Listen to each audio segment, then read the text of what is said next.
निश्चित रूप से आज का हमारा ये मार्गदर्शन थोड़ा लंबा है, लेकिन ये उन साधकों के लिए है जो वास्तव में ध्यान को अपने जीवन में लाना चाहते हैं और जो ये बात समझना चाहते हैं कि क्यों जब हम आंख बंद करके बैठते हैं तो हमारा मन इतना भटकना शुरू कर देता है। इस पूरे मार्गदर्शन को देखेंगे तो इस विषय पर आपको पूरी स्पष्टता होगी और ध्यान के लिए क्या शुरुआती बिंदु तैयारी हैं, क्या तरीका है जिससे हम ध्यान में आगे प्रवेश कर सकते हैं, वो यहाँ पर विस्तार से बताया गया है। साथ ही आगे बढ़ने से पहले एक संकेत ये कि हमारी प्रातःकाल ध्यान की जो कक्षाएं हैं, सिद्धि सूत्र साधना जो है, उससे आप अवश्य जुड़ें। उस व्यवस्था में जुड़ते हैं तो आपको सबकॉन्शियस को रिप्रोग्राम करने, आपके इमोशंस को हील करने, आप कैसे आध्यात्मिक रूप से उन्नत हो सकते हैं, इन सभी विषयों पर बड़ी स्पष्टता होगी। तो उस व्यवस्था से जरूर जुड़ें। उससे जुड़ने के लिए जो लिंक है आपको डिस्क्रिप्शन में प्राप्त हो जाएगा, उसका प्रयोग करते हुए वहां पर जुड़ें। और अब आप आगे बढ़ते हुए अपने इस मूल विषय को एकाग्रता पूर्वक समझें और इससे लाभ लें। यहां पर मैं सबसे पहले ये कहना चाहूंगा कि जो हमारे ये ध्यान के, योग के विषय होते हैं, इनके दो अलग अलग पक्ष होते हैं। एक होता है व्यवहार पक्ष और एक होता है साधना पक्ष।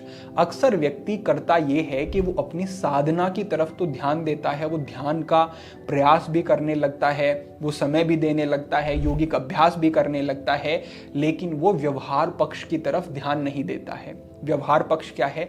दिन भर में आपका आचरण कैसा रहा, चिंतन कैसा रहा, व्यवहार कैसा रहा, क्रियाकलाप कैसे रहे, आहार कैसा रहा, ये आपका व्यवहार पक्ष है। अगर आप दिन भर में क्रोध, ईर्ष्या, द्वेष, घृणा, इन सब विकारों से, काम से त्रस्त रहते हैं, इनमें लगे रहते हैं, तो जब आप ध्यान के लिए बैठेंगे तो इन्हीं सब चीजों की पुनरावृत्ति होगी। यही सारी चीजें निश्चित रूप से आपके दिमाग में घूमती रहेंगी, क्योंकि इनका ही पूरे दिन में अभ्यास किया गया है। अब अगर आपने व्यवहार को सुधार लिया, दिन भर में शांत रहे, सौम्य रहे, दिन भर में भले ही आपको क्रोध आया लेकिन उसको नियंत्रण में लाने की कोशिश की, काम आया, आपने दूसरी स्थानों पर अपने मन को लगाया, अलग अलग कार्यों में अपने आप को लगाया, ये सारी क्रियाकलाप, सारी चीजें आपने की, तो जब आप ध्यान के लिए बैठेंगे तो ध्यान लगने लगेगा, ध्यान ठहरने लगेगा, आपको शांति अनुभव होने लगेगी, परमात्मा में मन आपका लगने लगेगा। और फिर जब आपका ये जो साधना पक्ष है, दिन भर आपने व्यवहार ठीक किया तो आपका ध्यान लगने लगा। अब जब आपका ये ध्यान लगेगा तो ये आपको उस मानसिक स्थिति में पहुंचाएगा कि अगले दिन का जो आपका व्यवहार है वो अपने आप बेहतर होने लगेगा, ठीक होने लगेगा। आपको कोई व्यक्ति कुछ कह देगा तो आपके मन में आएगा कि जाने दो, क्या किसी के साथ इस प्रकार का व्यवहार करना, किसी को कुछ कहना। आपसे किसी ने कह दिया जो कि आपको स्वाभाविक उस पर क्रोध आ जाता है, लेकिन तब आप सोचेंगे कि क्यों क्रोध करना, इसको भी भगवान अच्छी मति दें, अच्छी इसको बुद्धि दें। इस प्रकार की चीजें आपके मन में आने लगेंगी तो आपका व्यवहार जो है, समझें कि आपकी साधना को प्रभावित कर रहा है, और फिर आपकी साधना आपके व्यवहार को प्रभावित कर रही है, फिर व्यवहार थोड़ा बेहतर हुआ, फिर वो आपकी साधना को प्रभावित कर रहा है, और ये एक क्रम बन जाएगा और यही आपको निरंतर प्रगति की तरफ ले जाता रहेगा। ये हमारा पहला विषय हुआ। लेकिन इसका एक और पक्ष जो हमारे सामने आता है वो ये, कई व्यक्ति हमें कहते हैं कि हम प्रयास तो करते हैं, हम अपने व्यवहार को भी सुधारने की कोशिश करते हैं, लेकिन जब हम ध्यान में बैठते हैं तो थोड़ा ध्यान लगता है, थोड़ा ठहरता है, लेकिन फिर से गलत चीजों का चिंतन या फिर सांसारिक चीजों का चिंतन होना शुरू हो जाता है। इसका कारण क्या है? इसका कारण हमारे योगियों ने कहा है कि उद्देश्य और आसक्ति, इन दोनों के विषय जब अलग अलग होते हैं तो संघर्ष बना रहता है। यानी कि उद्देश्य तो है परमात्मा, उद्देश्य तो है जीवन की शांति, उद्देश्य तो है ध्यान में स्थिर हो जाना, लेकिन आसक्ति है संसार, आसक्ति है भोग, आसक्ति है भोग की वस्तुएं। ये सारी जो चीजें हैं, जो आसक्ति का विषय अलग बना हुआ है और उद्देश्य आपका अलग बना हुआ है, ये एक द्वंद्व, एक टकराव की स्थिति बनाता है और इसकी वजह से ध्यान नहीं लग पाता है। आपका उद्देश्य तो सात्विक है, सार्थक है, लेकिन आसक्ति गलत जगह है। अगर आपने इस आसक्ति को जो भोगों में है इसको हटा करके इसको भी अपने मन को जो है परमात्मा के प्रति ही आसक्त कर लिया, तो समझे आपको ध्यान करने की भी जरूरत नहीं है। आपने कोई पद सुन लिया, आपने कोई ऐसी बात सुन ली जिसमें परमात्मा के नाम की चर्चा, गुण उनके और उनका जो चरित्र है वो बताया जा रहा है, वहीं पर आप भाव विभोर हो जाएंगे। कितने ही संतों को आप देखेंगे जो बैठे हैं, बात कर रहे हैं, लेकिन कुछ ऐसा प्रसंग आया, कुछ ऐसी बात आई, वहीं पर उनकी जो अश्रुधार है वो बहनी शुरू हो जाती है, वो भावुक हो जाते हैं, कंठ अवरुद्ध हो जाता है। क्यों? क्योंकि वो निरंतर ध्यान की स्थिति में है। क्यों ध्यान की स्थिति में है? उद्देश्य भी एक है और आसक्ति भी वही है जो उद्देश्य है। एक स्थान पर दोनों चीजें मिल गई। अब आप कहेंगे कि उद्देश्य तो हम कर सकते हैं, लेकिन जो हमारी आसक्ति है, जो भोगों में है, जो काम में है, जो अलग अलग चीजों में है, पता है हमें कि यहां से हमें कष्ट मिलते हैं, लेकिन फिर भी आसक्ति नहीं कटती है। ये आसक्ति कैसे कटे, ये आपका प्रश्न हो सकता है और मैं कहूंगा कि ये 100% सार्थक प्रश्न है। अब इसके विषय में आप ध्यान से इस विषय को सुने। मैं एक दृष्टांत कहता हूं और इस दृष्टांत से जो हमें फिर सीख मिलेगी हम उसे समझेंगे। एक बार एक मोहन नाम का व्यक्ति होता है। उसकी माता जो है वो राज दरबार में सेविका होती है, वो जो रानी होती है उसकी सेवा में रहती है। एक दिन वो अपने बच्चे मोहन से कहती है कि चलो बेटा तुम भी मेरे साथ चलो और देख करके आओ कि क्या वैभव है, कैसा राजमहल है, कैसी व्यवस्थाएं हैं। मोहन अपनी माता के साथ राजमहल में चला जाता है। अब मोहन युवा था, जवान था, शरीर में जवानी का एक ऊर्जा थी, जोश था और उसके जो संस्कार थे वो भी कुछ बेहतर नहीं थे। तो मोहन वहां जाता है और रानी की बेटी को देखता है जो कि जवान थी, अत्यंत सुंदर थी, और मोहन उसके प्रति आसक्त हो जाता है, मोहित हो जाता है और इतना अधिक मोहित हो जाता है कि अपनी सुध बुध भूल जाता है। वो राजमहल से वापस तो आ जाता है, लेकिन उसका जो मन है वो राजकुमारी में ही अटक जाता है। वो इतना अधिक आसक्त था कि वो खाना खाना बंद कर देता है, उसके व्यवहार सारे प्रभावित हो जाते हैं, वो किसी से बात नहीं करता है और वो जैसे एक बीमार की स्थिति हो जाती है, इस तरीके की स्थिति में उसका मन उसे पहुंचा देता है। वैद्य आते हैं, चिकित्सा करते हैं, लेकिन किसी को कुछ पता नहीं चलता है कि कारण क्या है। फिर उसकी माता मोहन से ही पूछती है कि मोहन बता तो सही, बात क्या है? कोई बीमारी दिखाई नहीं देती है, लेकिन तेरी हालत तो बहुत गंभीर है, तू तो ऐसे मर जाएगा। तब मोहन कहता है कि मुझे अत्यधिक आसक्ति या प्रेम कह लें हो गया है। किससे हो गया है? राजकुमारी से। अब माता ये सुनकर के बड़ी भयभीत हो जाती है, सोचती है कि हम तो सामान्य से व्यक्ति हैं, दास हैं, उनके सेवक हैं, और ये राजकुमारी से ही प्रेम कर बैठा है। वो बड़ी ही परेशान हो जाती है, लेकिन माता का हृदय है। माता अपने बच्चे को नष्ट होते हुए, उसको मृत्यु की तरफ जाते हुए भी नहीं देख सकती है। तो वो बड़े ही डर के साथ महारानी के पास जाती है और उनसे कहती है कि मेरा पुत्र आपसे कुछ कहना चाहता है। महारानी बड़ी ही सुलझी हुई थी, बड़ी ही आध्यात्मिक विचारों वाली थी और बड़ी ही प्रज्ञावान थी। मोहन से पूछती है कि तुम डरो मत, तुम्हारे मन में जो भी बात है तुम उसे कह दो। तब मोहन महारानी से कहता है कि मुझे जो आपकी बेटी है, राजकुमारी हैं, उनसे प्रेम हो गया है और मैं उनके बिना जीवित ही नहीं रह सकता हूँ। मुझे ऐसा लगता है अगर आप मेरा विवाह उनसे करा दें तो मेरी समस्या का समाधान हो सकता है, नहीं तो मेरा जीवन अब समाप्ति हो गया, मुझे ऐसा लगता है। तब महारानी उस बात पर विचार करती हैं और कहती हैं कि मेरी एक शर्त है, तुम अगर उस शर्त को मान लोगे तो मैं तुम्हारी शादी करवा दूंगी। मोहन पूछता है कि शर्त क्या है? वो कहती हैं कि तुम्हें राजमहल में ही 1 वर्ष तक रहना है, तुम्हें एक कक्ष दिया जाएगा, वहां पर तुम्हें रहना है, बाहर तुम्हें किसी व्यक्ति से संपर्क नहीं करना है, और जो भी व्यक्ति तुम्हारे पास में भेजूंगी उन व्यक्तियों से जो भी तुम्हें सीख मिलेगी उसको सीखना है, उसे याद करना है और 1 वर्ष के बाद मुझे आकर के मिलना है। और हाँ, जो तुम्हें सिखाया जाएगा उसमें से मैं तुम्हें कुछ पूछ भी सकती हूँ, इसलिए ध्यान से सारी चीजों को समझना। अगर तुमने ये कर लिया तो निश्चित रूप से मैं तुम्हारी शादी राजकुमारी से करवा दूंगी। महारानी की ये बात सुनकर के मोहन कहता है कि ठीक है, मुझे तो इतना अधिक प्रेम है कि मैं इस शर्त को तो बिल्कुल पूरा करूंगा। मोहन जाता है और वहां पर रहना शुरू कर देता है। 1 महीना बीतता है, 2 बीतते हैं, 3 बीतते हैं, 4 बीतते हैं अलग अलग आचार्य, उस राज्य के जितने भी विद्वान थे वो सभी उसके पास आते हैं और उसको जो भी पढ़ाना था, जो सीख देनी थी, जो शास्त्रों का स्वाध्याय कराना था, जो सत्संग वहां पर निरंतर चलता रहता। इस प्रकार का माहौल बन गया कि मोहन की आंतरिक स्थिति कुछ ऐसी होने लगी कि जैसा वो कभी अनुभव नहीं कर रहा था। जहां वो मरणासन्न था, जहां वो परेशान था, व्यथित था, आज मोहन को लगता था कि जीवन में कुछ है ही नहीं, जीवन तो सारा कुछ भ्रम ही है। मैं जहां अटका हुआ था वो तो मेरी सबसे बड़ी मूर्खता थी। धीरे धीरे और समय बीतता है और 1 वर्ष पूरा होता है। 1 वर्ष के बाद मोहन को बुलाया जाता है। महारानी के सामने आकर के मोहन बैठता है और मोहन से वो कुछ चीज़ें पूछती हैं। मोहन यूं उनका जवाब देता है। सारी चीज़ें उसे कंठस्थ थी, सारी चीज़ें उसे पता थी और वो एक बड़ा विद्वान प्रतीत हो रहा था। फिर महारानी कहती है कि अब मैं तुम्हारी शादी जो है राजकुमारी से करा देती हूँ। मोहन कहता है कि कौन राजकुमारी? कि जिससे तुम शादी करना चाहते थे, जिससे तुम आसक्त थे, जिससे तुम प्रेम करते थे, जिसके बिना तुम रह नहीं सकते थे। मोहन कहता है कि अब वो मोहन नहीं है जो आसक्त था, जो भोगी था, जो इस प्रकार के विकारों में संलग्न था।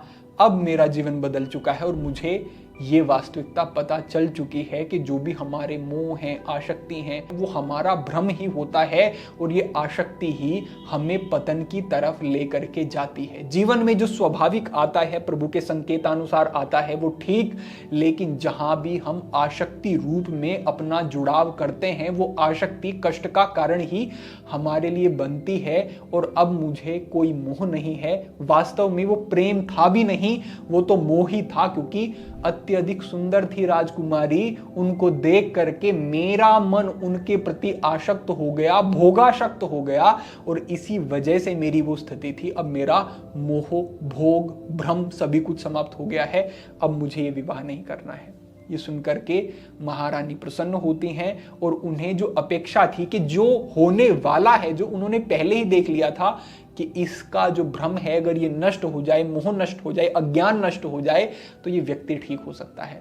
मोहन फिर एक सुंदर अद्भुत जीवन जीता है और लोक कल्याण के लिए कार्य करता है, हजारों लोगों के लिए प्रेरणा का स्रोत बनता है।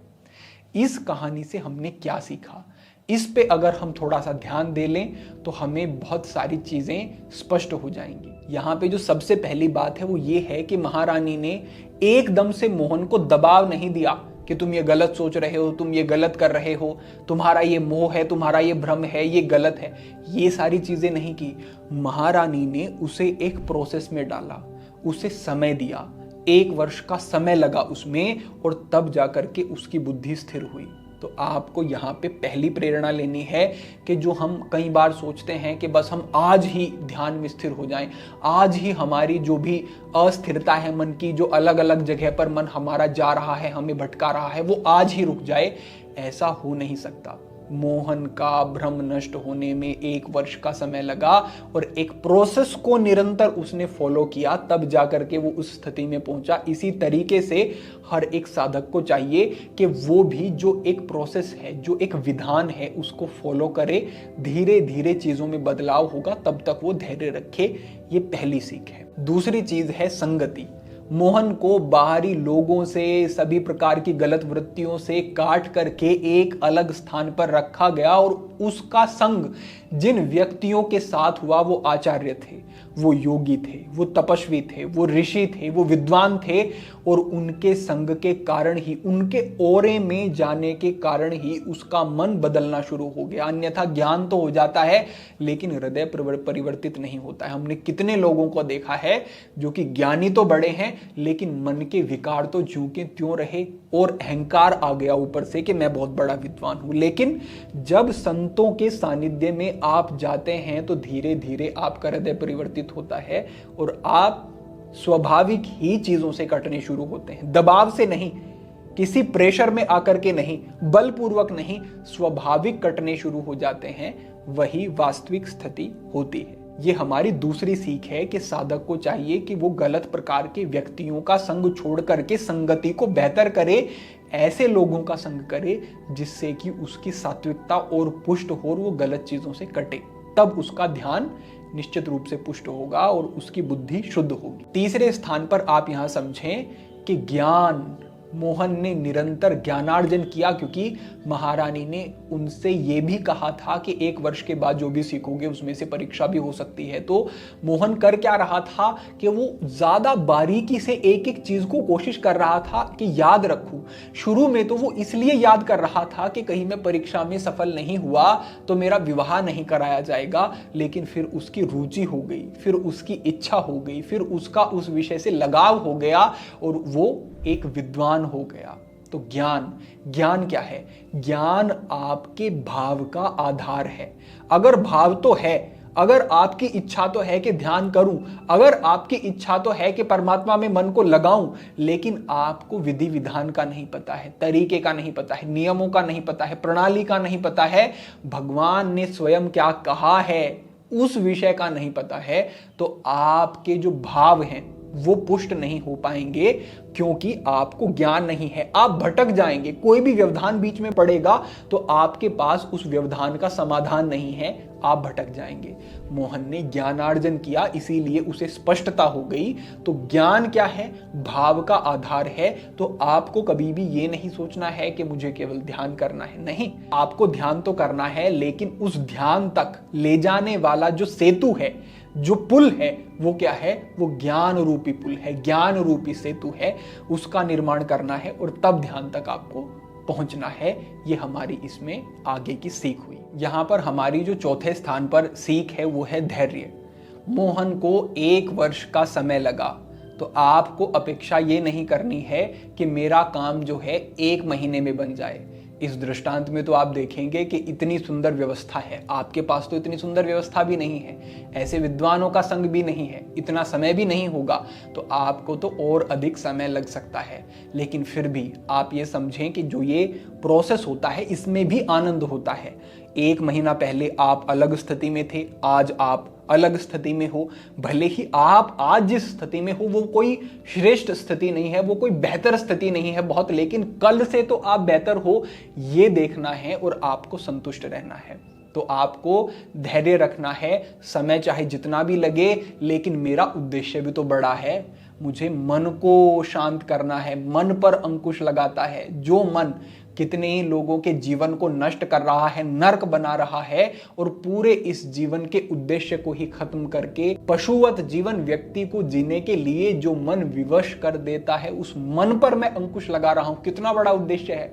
मैं कहता हूं कि इससे बड़ा उद्देश्य तो और कुछ हो ही नहीं सकता। तो जब उद्देश्य बड़ा है तो धैर्य रखो कि कुछ समय लगता है, कोई बात नहीं, मैं समय देने के लिए तैयार हूं। यहां पर जो हमें अंतिम सीख मिलती है वो ये है कि एकांत परम औषधि है। समझे आप इस मार्ग में एकांत यानी कि एक में ही अंत हो जाना। एक क्या है? ब्रह्म एक है, वहां पर द्वैत नहीं है। उस ब्रह्म का ही अंश हम हैं और हम भी उस परमात्मा से अलग नहीं हैं। यहां पर कोई द्वैत नहीं, ड्युअलिटी नहीं, दो नहीं है। यहां पर एक में, स्वयं में अंत हो जाना, वहीं पर जुड़ने का प्रयास करना, ये एकांत है। अकेलापन क्या है?